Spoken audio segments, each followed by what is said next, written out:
إن الحمد لله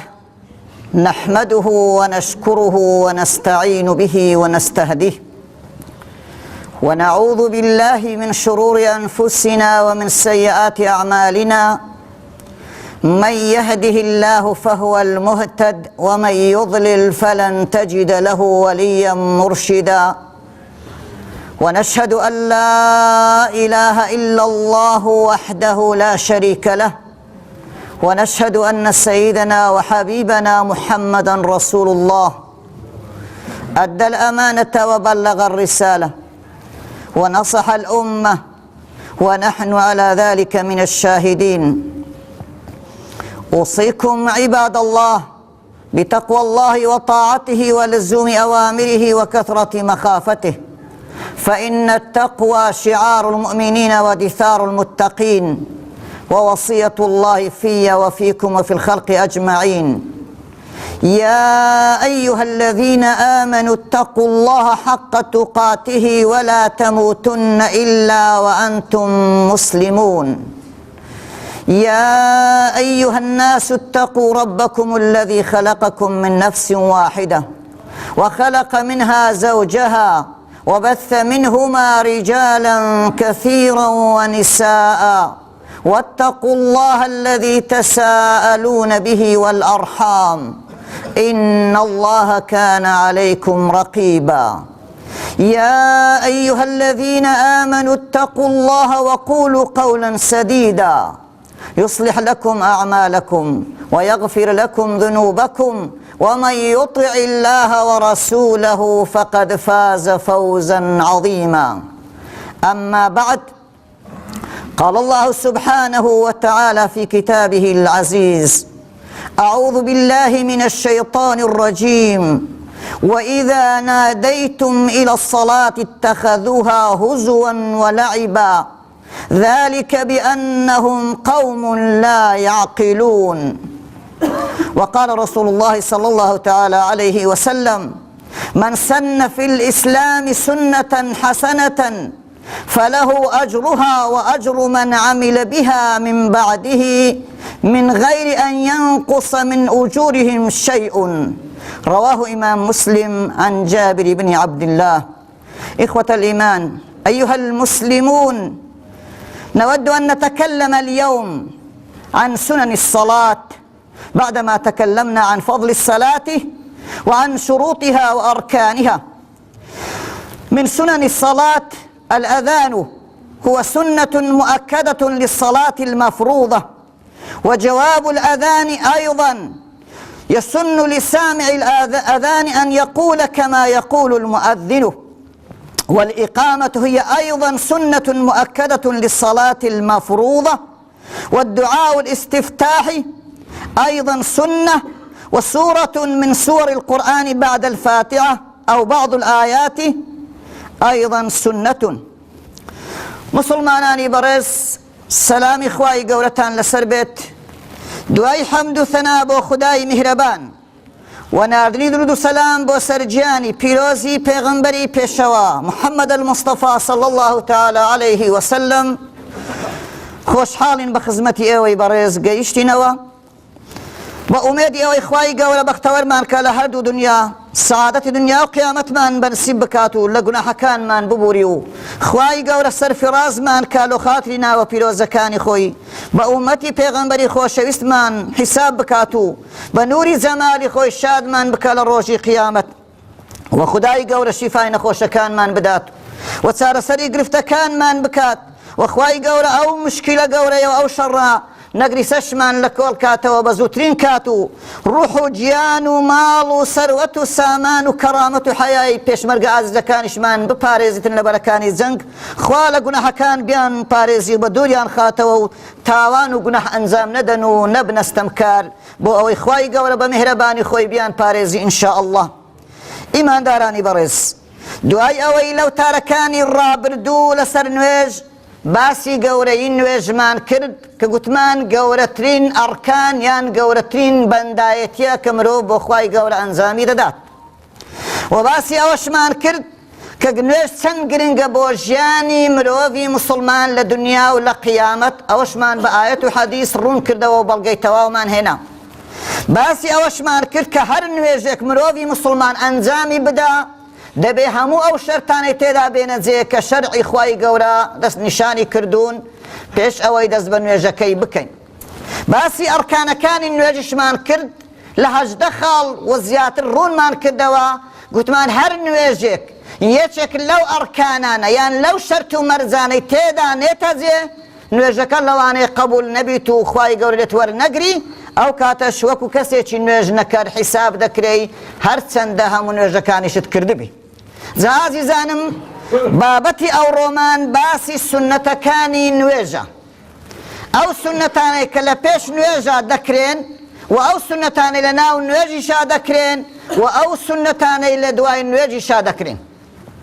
کە هەموویان بەڵگە و دەلیلی تەواویان لەسەرە لە ئایەت و لە فەرموودەی پێغەمبەری خوا صلی الله تعالی علیه وسلم. لەوانەیە لەبەر درێژبوونەوەی کات نەتوانین ئەو هەموو بەڵگانە بینینەوە، بەڵام بەقەدەر توانە هەندێکی لێباز دەکەین. خۆشەویستانم، ئەو ئایەتە پیرۆزەی خوێنمەوە تازە خوای گەورە باسی کەسانێک دەکا کە گوێ بە بانگەوازی خوای گەورە نادەن و سونەتەکان بە شتێکی نامۆ و بێخێر تەماشا دەکەن یانە بە هەندی هەرناگرن و گەمە و گالتەی بە سونەتەکانی خوا و پێغەمبەری خوا دەکەن. ئەوەشیان بەڕاستی ئەو پەڕی بێعەقلی مرۆڤەکان نیشان دەدا کە کەسێک ئامادە نەبی ڕازیبی بە سونەتی خوای گەورە یان بە سونەتەکانی پێغەمبەری سەروەر صلی الله تعالی علیه وسلم نەک ئەوەندە بەڵکو گەمە و گالتەشیان پێ بکات. ئازیزانم، پێغەمبەری ئازیزمان صلی الله تعالی علیه وسلم دەربارەی گرنگی سونەت هەر کردارێک کە پێغەمبەر چ بە کردار کردبێتی یان بە زمان فەرموو بیتی یان ئیقراری لەسەر کردبی ئەوە پێی دەگوترێت سونەتی پێغەمبەری خوا صلی الله تعالی علیه وسلم. ئەو سونەتانە زۆرن و زۆر فەرموودەیان لەسەرە لەبەر گرنگی و گەورەی. یەکێک لە فەرموودەکان دەفەرمێ هەر مسڵمانێک سونەتێکی جێبەجێ کرد یان سونەتێکی لە سونەتەکانی ما ئەنجامدا و کەسێکیشی فێر کرد ئەو سونەتەی جێبەجێ بکە، پاداشتی ئەو سونەتەی دەدرێتەوە چەندە خوا بۆی داناوە و پاداشتی هەموو ئەو کەسانە شوەردەگری کە ئەو سونەتەی لە دوایوی جێبەجێ دەکەن بەبێ ئەوەی هیچ لە خێری ئەو کەسانە کم بیتەوە. زاوەرە بینە پێش چاوی خۆت مسلمانی بەڕێز، کاتێ تۆ چاکەیەک سونەتێک لە سونەتەکانی پێغەمبەری خوا خۆت ئەنجامی دەدەی و خەڵکی فێر دەکەی چەند گەورەی هەیە لەلای ڕەب العالەمین و پاداش دەکەی چەند زۆرە. لەو سونەتانەی کە لە پێش نوێژە پێویستە بکرێن کە خەڵکی ئێمە فێر بوو ئەلحەمدولیلا دەیکا بە تایبەتی لە ناو شار و ئاوەدانیەکان بریتیا لە بانگدان. سنەتێکی مؤکدەی پێغەمبەری خوایە صلی الله تعالی علیه وسلم، هەر وەکو فەرمووی قال رسول الله صلى الله تعالى عليه وسلم إذا حضرت الصلاة فليؤذن لكم أحدكم، رواه إمام بخاري ومسلم. دەفەرمی هەر کاتێک نوێژی واجب بوو پێویستە مسلمانێک لە ئێوە بانگ بداتن. وعن أبي سعيد الخدري رضي الله تعالى عنه قال النبي صلى الله تعالى عليه وسلم إذا كنت في غنمك أو باديتك فأذنت للصلاة فارفع صوتك بالنداء فإنه لا يسمع مدى صوت المؤذن جن ولا إنس ولا شيء إلا شهد له يوم القيامة. رواه إمام بخاري. فرموي پیغمبر بمنی گوت ئەی ئەبوو سەعید تۆ کابرایەکی حەیوانداری و شوانی لە چۆلی دەژی زۆربەی کاتەکانت هەر کاتێک بانگ بوو بانگی بدە ئەگەرەکن حەیوانەکان بوویان لە چۆلی بووی دەنگەکەشت زۆر بەرزکەوە با خەڵک گوێی لێبی، چونکە هەر جنۆکەیەک یان هەر مرۆڤێک یان هەر گیاندارێک گوێی لە دەنگی تۆبی لەو ناوچەیە ڕۆژی قیامەت دێت شایەدیت بۆ دەدا کە تۆ بانگت دایە. بزانە مسلمانی بەڕێز چەند گەورەیە تۆ کاتێک کە بانگ دەبی لە شوێنێک بانگ بدەی و ئەو جا دەنگت بەرزکەیەوە بۆ ئەوەی خەڵک گوێیان لێبی یان گیانداران گوێیان لێبی. دووهەمیان جوابدانەوەی بانگ دەڵێن بەداخەوە زۆر لەو مسلمانانە نەک هەر بانگ نادەن بەڵکو گوێ لە بانگیش ڕاناگرن یان ئەگە گوێشیان لێ ڕاگرت جوابەکەی نادەنەوە لە کاتێکە سنەتێکی زۆر گەورەی پێغەمبەری خوایە صلی الله تعالی عليه وسلم کە دەفەرمێ إذا سمعتم المؤذن فقولوا مثل ما يقول ثم صلوا علي فإنه من صلى علي صلاة صلى الله بها عليه 10 ثم صلوا الله لي الوسيلة فإنها منزلة في الجنة لا تنبغي إلا لعبد من عباد الله وأرجو أن أكون هو فمن صلى الله لي الوسيلة حلت عليه الشفاعة رواه إمام مسلم دەفەرمێت هەر کاتێ گوێتان لە بانگ بوو جوابی بانگەکەی بدەنەوە مؤذن چی دەڵێت ئێوە شوا بڵێن تەنها لەو شەی حي على الصلاة حي على الفلاح نەبێ کە تۆ بەلا حول ولا قوة إلا بالله جوابی دەدەیەوە پاشان کە بانگەکە تەواو بوو ئەفەرمی سەڵەوات لەسەر پێغەمبەری لێ بدەن صلى الله عليه وسلم چونکە هەر سەڵەواتێک لەسەر پێغەمبەر لێ بدرێ خوای گەورە 10 سەڵەواتت لەسەر لێ دەدات ئەوە خاڵی دووهەم سێمیان دەفەرمێ هەر کاتێ بانگ تەواو بوو دوعای وەسیلە بۆ من بکەن فەرمووی دوعای وەسیلە بخوێنن ها بەخۆی ڕوونی کردەوە فەرمووی وەسیلە شوێنێکە لە بەهەشت خوای گەورە دەیداتە خۆشەویستترین عەبدی خۆی ئومێدەوارم ئەو عەبدە ئەمن بم بۆیە دوعای وەسیلەم بۆ بکەن هەر کەسێکیش دوعای وەسیلەی کرد لە بۆ من شەفاعەتی من مسۆگەر دەبی لە ڕۆژی قیامەتا بۆ ئەو مسلمانە چت دەوێ مسلمانی بەڕێز بانگ دراگوێ لە بانگەکەی ڕادەگری جوابی بانگەکەی وەکو خۆی دەدەیەوە پاشانی سەڵاوات لەسەر پێغەمبەری خوا لێ دەدەی صلی الله تعالی عليه وسلم پاشانیش دوعای وەسیلە دەکەی دەستەکانت بەرز دەکەیەوە یان بەرز ناکەیەوە دەرێی خودایە وەسیلە بدەوە پێغەمبەری خوا صلی الله تعالی عليه وسلم کە شوێنێکە بەرزترین شوێنە لە بەهەشتە خوای گەورە دێداتە عەبدێک لە عەبدەکانی خۆی دەفەرمی ئومێدەوارم من ئەو کەسە بم پرسیار ئایا گە تۆ دوعای وەسیلەت کرد چیت بۆ دەبی لەو فەرموودەی ڕوونمان کردەوە دەفەرمووی شەفاعەتی منی بەنسیب دەبی لە فەرموودەیەکی دیکە دیسا پێغەمبەری خوا صلی الله تعالی عليه وسلم دەفەرمێت من قال حين يسمع النداء هەر کەسێک لە کاتی گوێی لە بانگ بوو یان بانگ تەواو بوو فەرمووی اللهم رب هذه الدعوة التامة اللهم رب هذه الدعوة التامة والصلاة القائمة آت سيدنا محمدا الوسيلة والفضيلة وابعثه مقاما محمودا الذي وعدته حلت له شفاعتي يوم القيامة رواه البخاري عن جابر بن عبد الله تفرمي هر مسلمانك جوي لبانگەکەی بوو جوابی بانجی داوە پاشان دوعای وەسیلەی بۆ من کرد دوعای کرد کەوا خوای گەورە بەو شێوەی دوعایەکەی کرد وەچی بخوێندمەوە ئەوە بێ مسۆگەر لە ڕۆژی قیامەتا شەفاعەتی منی شمول دەکات و دەستی دەگرم و دەیبەم بۆ بەهەشت و بۆ سەر ئاوی کەوسەر یا ڕەبی خودای لە خاتری گەورەی خۆت بکەی ئەو شەفاعەتەمان بەنسیب بکەی هەروەها یەکێکی تر لە سنەتەکانی نوێژ بەس ئەوان لە داخلبوونی ناو نوێژە دعاء استفتاح دعاء الاستفتاح بعد الله أكبر دعاء استفتاح لدعاء وين نوێژەکە دابەست و وتت الله أكبر دەست پێ دەکا زۆر شێوازی هاتیە یەکێک لە شێوازەکانی دەفەرمیت بڵێ وجهت وجهي للذي فطر السماوات والأرض حنيفا مسلما وما أنا من المشركين إن صلاتي ونسكي ومحياي ومماتي لله رب العالمين لا شريك له وبذلك أمرت وأنا من المسلمين رواه إمام مسلم عن إمام علي كرم الله وجهه إما داراني برس أوش يعني تيجي سنة كان زور لمسلمانان أو دعاء فير نبوينا بەشێوازێکی کەش فێر ببی مشکلت نییە بەڵام ئەو دوعایە بخوێنی چونکە سنەتێکی مؤکەدەی پێغەمبەرە خاڵێکی تریان خوێندنی قورئان جا چ سوورەتێک بیا چەند ئایەتێک لە دوای سوورەتی فاتحە کە دەست بە نوێژ کرد فاتحە تەواو بوو سنەتی مؤکەدەیە سوورەتێک لە سوورەتەکانی قورئان بخوێنی یان چەند ئاەتێک بخوێنی بە تایبەتی لە دوو ڕکەعاتی یەکەمە لە نوێژی بەیانی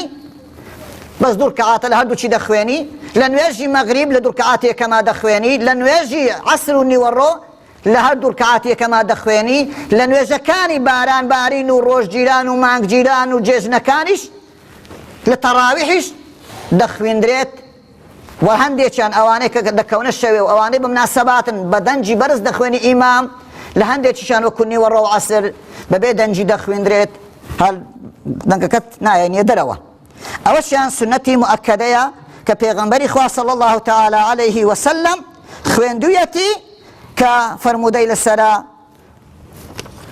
فەرموودەی زۆری لەسەرە و هەروەها ئەذکار و داخل الصەڵاتی هەندێکی تر لەوانە ذکرەکانی ناو نوێژ هەر کاتێک دەستت کرد ویستت فاتحە بخوێنی سنەتە بڵێ ئەعوذ بالله من الشەیطان الرەجیم ئەو ئەعوذ بالله من الشەیطان الرەجیمە پێش بسم اللهی دەگوترێت پێشی دەست بە فاتحای بکەی و هەروەها سنەتە سێ جار بڵێ سبحان ربي العظيم لە کاتی چوونە ڕکوعە و سێ جار بڵێ سبحان ربي الأعلى لە کاتی چوونە سوزدەیە و هەروەها بڵێ سمع الله لمن حميده ربنا ولك الحمد لە کاتی هەستانەوە لە ڕکوع و بەرزبوونەوەت و هەروەها کاتێک کە دادەنیشی بۆ ئەوەی لە سوزدە هەستایەوە و دابنیشی تا بچێ سوزدەی دووهەم یان تەحیات بخوێنی پێشی ئەوەی کە دەست بە تەحیات بکەی سنەتە بڵێ اللهم اغفر لي وارحمني واهدني وعافني وارزقني ئەو دوعایەشیان سنەتێکی مؤکەدەی پێغەمبەری خوایە دیسانێکە صلی الله تعالی علیه وسلم دوای ئەوەی کە نوێژەکە تەواو بوو سەلامت دایەوە هەندێک سنەتینی کە دێتە ناو ئەو سنەتانە لەوانە ئەذکار بعد الصلاة أي بعد السلام تقول أستغفر الله ثلاثة اللهم أنت السلام ومنك السلام فحينا بالسلام يا ذا الجلال والإكرام اللهم أعني على ذكرك وشكرك وحسن عبادتك أو دعايش پێش ئەوەی کە هەستی ئەو دوعای دەخوێنی سێ جار دەڵێ ئەستەغفر الله ئەو جا دوعایەکانی کە دەخوێنی خۆت فێر بکە پاشانیش دەڵێ سبحان الله والحمد لله والله أكبر هەر یەکەیان 33 جار کامە پێی دەڵێن تەسبیحات لە کۆتاییەکەی دەڵێ لا إله إلا الله وحده لا شريك له له الملك وله الحمد وهو على كل شيء قدير یەک جار بەوەی سەتەکە تەواو دەبیتن پێغەمبەری خوا صلی الله تعالی علیه وسلم دەفەرمێ هەر کەسێک ئەو ذکرانەی بەو شێوەی ئەنجامدا غفرت خطاياه ولو كان مثل الزبد البحر رواه إمام مسلم عن أبي هريرة دەفەرمی هەر مسلمانێک بەو شێوەیەکی باسمان کرد بە تایبەتی ذکرەکانی دوای نوێژی ئەنجامدان و یەکسەر نەڕۆیشتە دەرەوە ئەو ذکرانەی کرد خوا گوناحەکانی هەمووی ڕادەماڵی ئەگەر بەقەدەر کەفی سەر بەحرێش تاوانی هەبیت بینە پێش چاوی خۆ مسلمانی بەڕێز چەندی گوناحت هەبی هەمووی ڕادەماڵی کۆتایی پێدینی بە تایبەتی گوناحی بچووک و کچکەکان کۆتاییەکەی دەفەرمێت سوورەتی یان ئاەتی کورسی کە پێی دەگوت ئاەتە الکورسی لە سوورەتی بەقەرە ئەو سوورەتە ئەو ئاەتە بخوێندرێتن پێویستە سنەتێکی مؤکەدەی پێغەمبەرە پێشەوەی هەر بستی مزگەوت بەجێ بێری و هەروەها سوورەتی قل هو الله بخوێنی و سوورەتی قل أعوذ برب الناس و قل أعوذ بربیش بخوێنی ئەوەشیان سنەتی مؤکەدەیە پێغەمبەری خوا صلی الله تعالی علیه وسلم دەربارەی یەکەمیان دەفەرمێ من قرأ آية الكرسي في دبر الصلاة المكتوبة كان في ذمة الله إلى صلاة الأخرى هەر کەسێک ئاەت کورسی خوێند لەو نوێژێ هەتا نوێژی دیکە خوای گەورە دەیپارێزی لە مصیبەتەکان و دەفەرمێت من قرأ آية الكرسي وقل هو الله أحد دبر كل صلاة المكتوبة لم يمنعه من دخول الجنة إلا الموت هەر کەسێک ئاەت کورسی خوێند لە دوای نوێژەکانی و سوورەت قل هو الله شی خوێند لە دوای نوێژەکانی هیچ شتێک نابێتە مانعی ئەوەی کە بیباتە بەهەشت ئیلا مردن نەبی واتە هەر کاتێک مرد ئەو مرۆڤە جێگەی بەهەشتە وفرمودەی دیکەشی هەیە پێغەمبەری خوا صلی الله تعالی وسلم دەفەرمێ کە عقبەی کوڕی عامر دەجێڕێتەوە دەفەرمێ أمرني النبي صلى الله تعالى عليه وسلم أن أقرأ المعوذتين دبر كل صلاة. رواه إمام أحمد وأبو داود والنسائي. بتايبتش خۆشەویستانم ذكركاني بياني وإيواران أذكار الصباح والمساء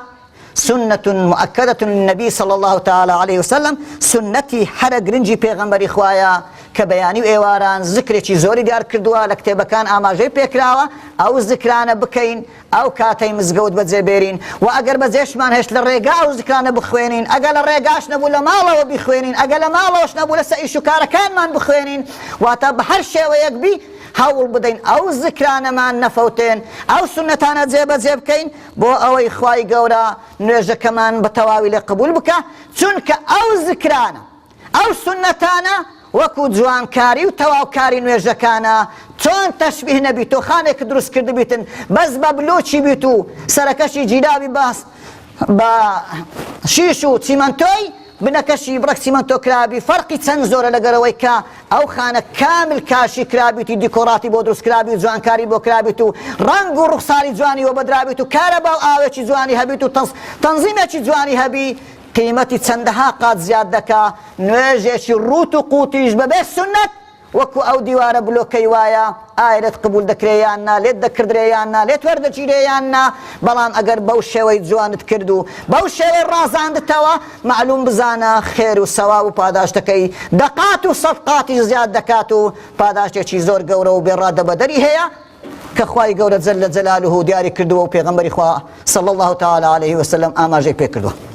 نبهني الله وإياكم من نومة الغافلين حشرني وإياكم تحت لواء السيد المرسلين فاتقوا الله أيها المسلمون وإلى الإسلام أيها المؤمنون يعود لكم مجدكم ويرجع إليكم عزكم ولينصرن الله من ينصره إن الله لقوي عزيز أستغفره إنه هو الغفور الرحيم.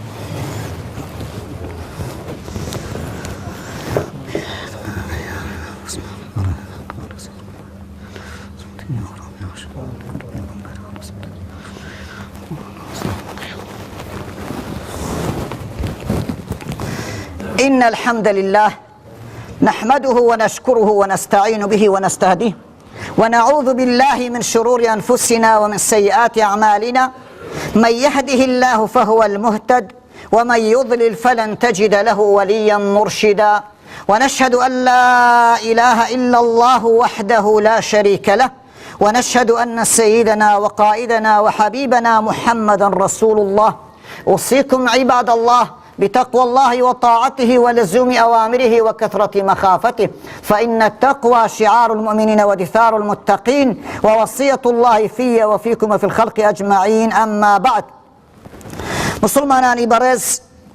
باسی سنەتەکانی پێغەمبەری خوامان کرد و چەندی باسیشی بکەین باسەکەی کۆتا نایەت لەبەر گەورەی و گرنگی سنەتی پێغەمبەری خوا صلی الله تعالی عليه وسلم. بەڵام زۆر جاری وا هەیە کابرای مسلمان ئەگەر ڕاستەوە خۆ سوودەکەی نەبینی پێی وایە شتێکی گرنگ نییە و ئیحتیمامی پێ نادات و گوێی ناداتی لەبەر ئەوە پێم باشە ئاماژە بە خاڵێک بکەین. گۆڤارێک کە تازە لە بەدەستم دابوو لێرەم دانایە ئەو گۆڤارە کە پێگوتە گۆڤاری هەیڤ کۆمەڵێک زانای مسلمانی عالمی طبی زانا و شارەزا لە کاری پزیشکی ئەو گۆڤارەی دەردەکەن هەم لە ڕووی شارەزای علمەوە علمێکی باشیان هەیە لە فەزلی خوای گەورە بە زیادی بێت و خوا موفقیان کە هەم لە ڕووی طبی و زانستی پزیشکی و علمیشەوە زانستی باشیان هەیە لە ڕوانگەی ئەم زانستەوە دەڕوانە قورئان و فەرمودەکانی پێغەمبەری خوا بابەتی ئیعجازی لێ دەردەهێنن ئایا معجیزەکانی قورئان و حەدیسەکانی پێغەمبەری خوا صلی الله تعالی عليه وسلم زانست دەیسەلمێنی یان نا بەڵێ هەمووی ڕوون دەکەنەوە بەڵگەی علمی کە زانست پشتی هەموو ئەو ئاەتانە دەگریت و هەموو ئەو فەرمودانەش دەگری کە پێغەمبەری خوا صلی الله تعالی عليه وسلم فەرموویەتی یان لە قورئانی پیرۆزە هاتوون. بۆ نمونەیەکیان ئێستا هێناوەتەوە کە بۆتان باز دەکەم. پێغەمبەری ئازیزمان صلی الله تعالی عليه وسلم دەفەرمێ پێویستە مسلمان ئەوەی توانای هەبێت و تااقەتی هەبی و پیر نەبی و پەککەوتە نەبی هەموو هەفتەیەک دوو ڕۆژ بە ڕۆژی بیت وەکو سنەتی موئەکەدە ڕۆژی دووشەم و ڕۆژی پێنجشەم. ئایا ئیستیفادەی علمی لێکرێت لەو بە ڕۆژوو بوونەی؟ ئایا زانست سەلماندوویەتی کە ئەو ڕۆژوو گرتنە سوودی هەیە؟ بەڵێ ڕوون کراوەتەوە لەو گۆڤارەی ئەو زانە بەڕێزانە بەڵگەی تەواویان هینایتەوە، دەڵێن سەلماندراوە بە بەڵگەی زانستی کە بە ڕۆژی بوونی ڕۆژی دووشەم و ڕۆژی پێنجشەم بتەکید دەبێتە هۆکاری سەرەکی. بۆچی؟ بۆ کەمکردنەوەی چێش، ئەوانەی کە قەڵەویان زۆرە و قورسایی جسمیان گەلێک زۆرە، ئەوە چێشیان دادەبەزێنیت زۆر بە شێوەی کاریگەر، و دەبێتە هۆکارێکی ڕئیسی بۆ بەرگەگرتن و نەهێشتنی نەخۆشی سەرەتانی مەمک بۆ ئافرەتان، کە ئەوە مژێنێکی زۆر خۆشە بۆ دایکانی بەڕێز و خوشکانی بەڕێزکە بە ڕۆژوو بن ئەو ڕۆژانە بۆ ئەوی تووشی نەخۆشی سەرەتانی مەمک نەبن، و دەبێتە هۆکارێکی زۆر کاریگەریش بۆ نەهێشتنی زەخت و هەروەها نەهێشتنی سوکەری، کە دوو نەخۆشی زۆر کاریگەرن لەناو کۆمەڵگەی ئێمە ئەو ڕۆبراو بووینەتەوە. زۆربەی خەڵکی یان بە جەڵتەی و بە زەختی خوێن دەمری، یان ئەوەتانەیە تووشی سوکەری بۆ و دەست و پێەکانی لە دەست دەداتن، بەڵام دەفەرمێ هۆکارێکی ڕئیسیە بۆ ئەو چار نەخۆشیەی، هەم چێشی کەم دەکاتەوە قورسایی، و هەم سەرەتانی مەمک کەم دەکات و لێ ناگەر توش ببیتن، و هەم دەبێتە هۆکاری ئەوەی کە جەڵتە لە مرۆڤی نەدات و لێی نەدات و تووشی زەختی خوێن نەبی، و هەم دەبێتە هۆکاری ئەوەش کە تووشی نەخۆشی سوکەری نەبی، و ئەگەر تووشیش بوو چارەسەری دەردەکەی بۆ بکرێت. چ دکتۆرێک ئەوت بۆ دەکە مسلمانی بەڕێز؟ بەکام دەرمانی ئەوە چارەکرایە؟ ئەدە لۆ نایکەی لەبەرچی ئەنجامی نادەی، بۆچی جێبەجێی ناکەی؟ هەم خێرێکی زۆر گەورە و هەم پاداشتێکی زۆر بەرزوو، هەم خۆشەویست بوونت لە لای ڕەب العالەمین و پێغەمبەری ئازیز، و هەم تەندروستێکی باشیش، هەروەکو لە کۆتاییە دەفەرمی پێغەمبەری خوا سووم و تەصەحوا، بە ڕۆژوو بن چونکە سەحەتتان باش دەبی بەهۆی ڕۆژووگرتنەوە. عباد الله، إن الله أمرنا بأمر بدأ بنفسه وثنى بملائكة قدسه وثلث بالمؤمنين حيث قال إن الله وملائكته يصلون على النبي يا أيها الذين آمنوا صلوا عليه وسلموا تسليما. اللهم اغفر للمسلمين والمسلمات، اللهم اغفر للمؤمنين والمؤمنات، اللهم ارنا الحق حقا وارزقنا اتباعه، اللهم ارنا الباطل باطلا وارزقنا اجتنابه، اللهم اهدنا واهد بنا واجعلنا سببا لمن اهتدى، اللهم اهدنا إلى صراطك المستقيم، اللهم بشرنا بجنة الفردوس وجنة النعيم، اللهم اغفر لنا ولجميع المسلمين، اللهم لا تدعنا في مقامنا هذا ذنبا إلا غفرته، ولا دينا إلا قضيته، ولا حاجة من حوائجنا في الدنيا والآخرة إلا أديته، اللهم اهدنا إلى صراطك المستقيم، اللهم بشرنا بنور جمالك في جنة الفردوس يا رب العالمين، اللهم اغفر لنا ولجميع المسلمين، اللهم اغفر لنا ولجميع المسلمين، اللهم اغفر لنا ولجميع المؤمنين برحمتك وكرمك يا أرحم الراحمين، آمين آمين، الحمد لله رب العالمين. عباد الله، إن الله يأمر بالعدل والإحسان وإيتاء ذي القربى وينهى عن الفحشاء والمنكر والبغي يعظكم لعلكم تذكرون، ولذكر الله أكبر. أقيموا الصلاة يرحمكم الله.